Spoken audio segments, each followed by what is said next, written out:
So let's do a little bit of role play first. Let's pretend that I'm your pal, and I give you the opening of, gee, you were gone, I couldn't get hold of you, where were you? What would you all say? What could you say? I was at a summer camp for the last several days. Really? What kind of summer camp? It was a Baha'i summer camp. Baha'i, I haven't heard of that. What's that?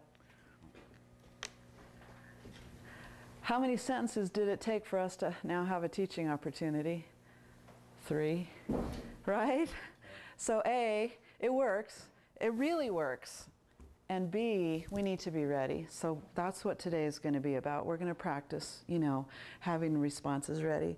And by the way, I'm so glad that I got to role play with Bruce, because that gives me an opportunity to tell you that just before I came here, I had left Butte and gone down to visit a horse facility that I knew about south of Dillon. And it's called La Sance. And it used to be connected with the Pirelli system. It's not any longer. But I went there and I hung out with the horse manager, and I had this conversation with the horse manager. It was spread out a little more, but he came back to it and he said, "What camp are you going to?" And I said, "Baha'i." And I'm having a hard time not laughing, because it just was like a script, And I said, I'm a member of the Baha'i faith, and it's a Baha'i summer school. Zip it. Wait for whatever he says. Sure enough, eventually he says, "Baha'i, I haven't heard of that." I correct his pronunciation, Baha'i, and then I said, "It's a wonderful worldwide religion working for world peace." Remember at Feast the other day how we practiced that? I was having a hard time not cracking up, because it was just like he was following the script. It's just so reliable, friends. So we need to be ready.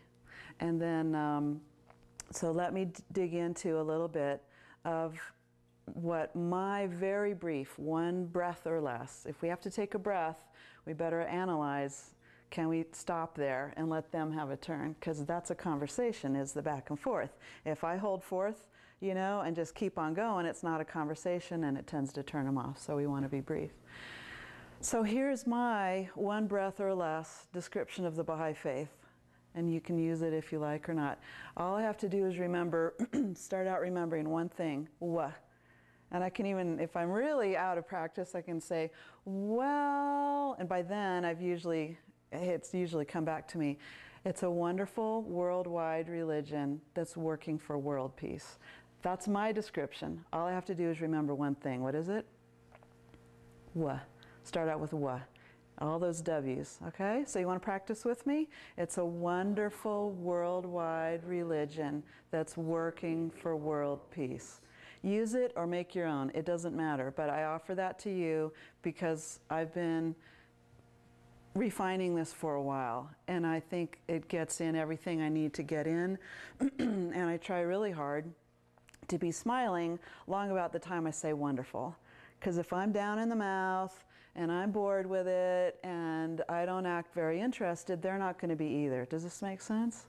So that's why I start out with wonderful, so that I can help during the first part, okay? My heartfelt short prayer, and the rest of it then I try to say with feeling. The universe also just said distinctive and meaningful conversation, so I try to put meaning in that. I really mean that this is a wonderful faith. So raise your hand if you think the Baha'i faith is a wonderful faith. Okay? So if we can put the little bit of that feeling into, right, what we say, then it should help it go better, and we should have more interest in it. So my suggestion, this is like my first little part of my talk.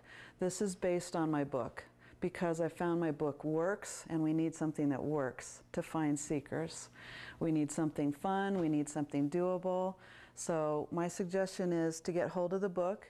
You can buy it, you can rent it from the library, you can share and borrow from somebody, as long as you're trustworthy and you respect other people's property. We all know about the loaning books and never getting them back problem. And then go ahead and read it, get uplifted and encouraged and get a wonderful vision in your head, and then see how you can use it, you know, to find other people. Mention it, find opportunities to mention it. It doesn't matter if it's, you know, my book, somebody else's book, anything that you're excited about, but because art can better awaken such noble sentiments than cold rationalizing, I want to mention to you that a novel, which is an art form, a story, is going to work better for you, you know, in the beginning than some other topics that you could start out with, linking people to the Baha'i faith. So, that is like my beginning section, like what you can do, like even before you've read the book. Because remember, Bruce, when we were role-playing the other night, we were role-playing about this, and he said, I've read this wonderful book, and he hadn't read it. And I said, have you read it? And he said, no. And I said, well, then how would you really say it for real? So let's do a little bit of role-playing here. All you've done is heard me talk about this book. You haven't had a chance to read it, but you go home and somebody says, where were you? I was trying to get hold of you, and you, what could y'all say?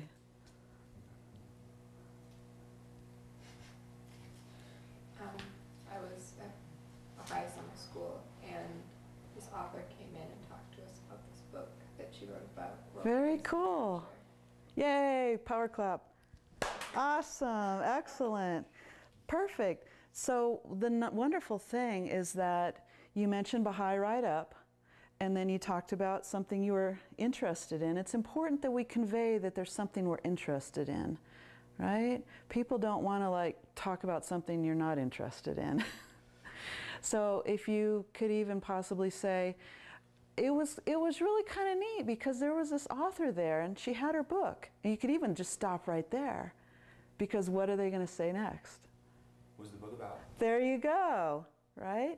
We want to keep their interest. And so if we say something that's cool, something that we're interested in, and then stop, it gives them a chance to continue to be interested. Because I'm a horse whisperer, I learned the importance of keeping the interest, all right? One of the worst things that we can do in seekers or in the horses that we're training is drill them and go at them and at them and at them until they just want out of there, right? So to keep the interest, we want to be, you know, interesting, we want to talk about interesting things, and we want to give them a chance for their input. Does that make sense? So what you did was awesome. It mentioned the Baha'i faith, and then again, if you just said something about it was interesting because, or it was cool because, something like that, right? That's pretty attractive to a listener. Fantastic. So then I'm going to role play a little bit more. I'm going to say, really, what was that book about? It's about a 13-year-old girl, and she was writing one day, and she got transported into the future where the whole world was Baha'i, and it was all, it was the time of great peace. Wow. So if I were a non-Baha'i and I didn't know anything about the Baha'i faith, I might be turned off actually at that point. I might think, oh, the whole world's Baha'i, I'm not Baha'i, that leaves me out. Does that make sense? But all we need to do is translate this word Baha'i into universal love, or you know what the Baha'i faith stands for, right? Because Baha'i is a strange word to people. It you know, if they don't know anything about it, they could feel excluded. So how about if we just translate that word Baha'i and say something like, where the whole world was full of love and all, you know, the promise of world peace that's been in all religions has finally arrived, or something like that. Does that make sense? Because we want to open as many doors as possible, right? Good. So then what if I said, oh, Baha'i, I've never heard of that. What's that? What would y'all say? It's a religion that emphasizes unity amongst all religions. Fantastic. It's a religion that emphasizes unity among all religions. Isn't that wonderful? That's fantastic. So my suggestion to you is that this is something that requires a way of thinking. This steering ordinary conversations onto spiritual levels. It's something that we are going to be thinking differently in order to do. It's something that we're going to be speaking differently, and it needs practice. So my suggestion to you is that you find folks that will help you practice, all right, that will role play with you. And if you hate role play, I don't know what to tell you, just because this is a thing that we need to practice, like kind of in character. If you remember, well, you may not know of it, but it's a really interesting, kind of a long discourse by Abdu'l-Baha in Star of the West. And he says we should whip each other with the whips of love. And if you want to read it after class, I have it. He talks about how we need to help each other get in shape for the work that we have to do. And so for some people, role-playing may feel like being whipped with whips of not love, but I feel that this is something we really need to be gearing up for. We need entry by troops. We've been waiting for entry by troops for like 50 years and it hasn't happened yet in America. And yet what I'm seeing is that there are open-minded, you know, good-hearted people who want world peace everywhere. And they want a mechanism by which it can happen. And we have the answer, it's just we haven't been very good maybe at presenting it.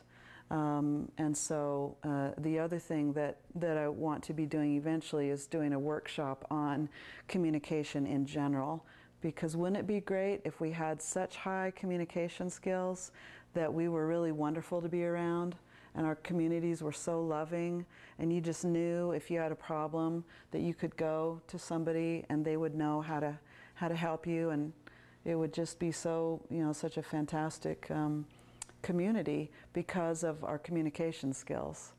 So I feel that it would be vital to our growth and keeping our communities loving if we had this skill. Did you have a comment? I just thought I'd add a bit of a hype for a long time, and it used to be really, really hard for me to talk to friends about aspects of the faith. And I think the reason that it was so hard is I thought they were going to judge me. I was really concerned that they would think I was proselytizing, I was pushing my faith on them.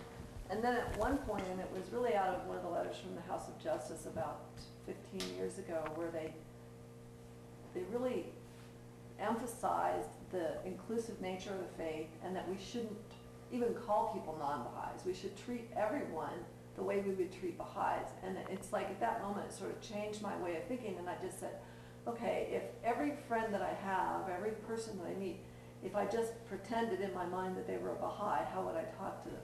And that really made it easy for me, because now I talk to my friends who are not Baha'is all the time about aspects of the faith, and they're very interested and they're very receptive.